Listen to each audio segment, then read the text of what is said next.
So here we have the Kia Sportage on a 66 plate. I'm going to start off by showing you around the outside of the car, and then we'll hop in and run through some controls on the inside.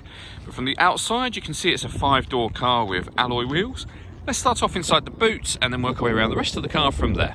So as we approach the boot, you'll see we have reversing sensors. This car's also got a full colour reversing camera, plenty of boot space, along with that 60/40 split folding rear seat, and then underneath this tray section, a space saver spare wheel.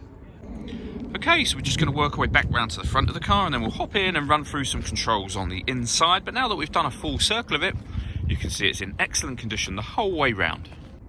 Just briefly before we climb in, I think it's while we're seeing the interior from this exterior point of view, there's plenty to run through on the dashboard, so let's hop in and we'll do that right now. Okay, now that we're inside the car, we're going to start with the dials. On the left-hand side, we have the Rev Counter, and on the right-hand side, the speedometer. The fuel gauge is over on that right-hand side as well.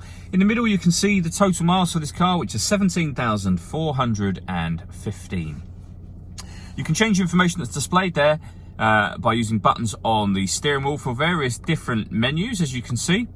You can have this menu, which is trip computer, so fuel economy information, but it also has this digital readout for the speedometer as well. So a really useful piece of information. And to make those adjustments, use these buttons just here. We've also got cruise control over that side. And then on the left-hand side, stereo and phone controls. The phone controls, of course, can only be used after such time as you paired the phone. And that is done on the touchscreen in the center just here. Hit the phone icon there and then follow the instructions on screen. We're going to cancel that for now. When it comes to music in this car, you have your radio, first of all, so DAB, FM and AM radio. You can listen to your own music. Just hit the media button. Nothing is connected or inserted at the moment, but you can plug in a USB device, an auxiliary device as well. And you can stream your music wirelessly via Bluetooth audio. This car's also got satellite navigation. There's a full video showing how that works on both our website and on our YouTube channel.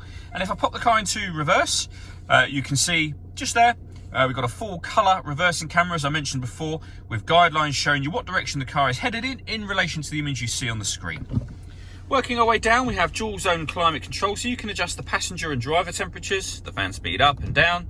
You can determine what direction you'd like the air to be distributed in, and then hit that button to turn the air conditioning on and off again, of course. Or you can hit auto, and the car will do all of the work for you to maintain the temperatures that you've asked for, which are displayed just there. Or you can override that at any time just by readjusting the fans. Under that, we have two 12-volt charging sockets, so you can charge two devices at the same time, as well as the auxiliary and USB inputs that I mentioned previously.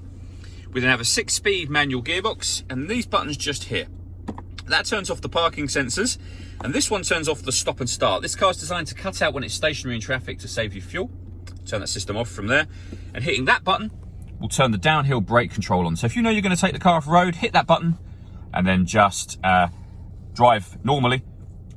Press that button again to take the downhill brake control off. All that leaves me to say is thank you for taking the time to watch this video. If you'd like to come and see the car in person and have a test drive, please feel free to call any of our MJA sites. We'd love to hear from you soon.